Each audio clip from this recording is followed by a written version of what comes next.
ఎంత పోరాటం నేను చేస్తా అవసరమైతే మళ్ళా త్యాగం చేసి పోయినసారి ప్రభుత్వాన్ని మీ కాళ్ళ తీసుకురాలే తీసుకొచ్చినా నేను రాజీనామా చేస్తే మొత్తం టీఆర్ఎస్ ప్రభుత్వం 100 మంది ఎమ్మెల్యేలు మునుగోడు ప్రజల కాళ్ళ కాడికి రాలేదా? అవసరమైతే అంత దూరం కూడా పోతా.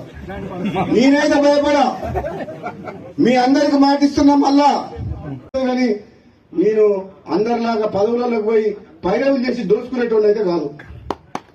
ఎవరికి కావాలి పెద్ద పెద్ద పదవులు అడ్డం పెట్టుకొని రాజకీయాలు అడ్డం పెట్టుకొని పదవులకు వచ్చి 1000 కోట్లు దోచుకునేటానికి వారి పదవులు కావాలి.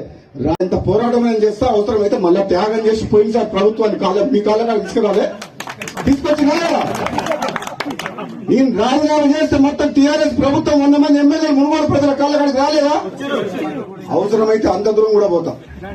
నేనైతే భయపడా, మీ అందరికి మాటిస్తున్నా మళ్ళా. కానీ నేను అందరిలాగా పదవులలోకి పోయి పైరవులు చేసి దోచుకునేటోళ్ళు అయితే కాదు. ఎవరికి కావాలి పెద్ద పెద్ద పదవులు అడ్డం పెట్టుకొని రాజకీయాలు అడ్డం పెట్టుకొని పదవులకు వచ్చి 1000 కోట్లు దోచుకునేటానికి వారి పదవులు కావాలి.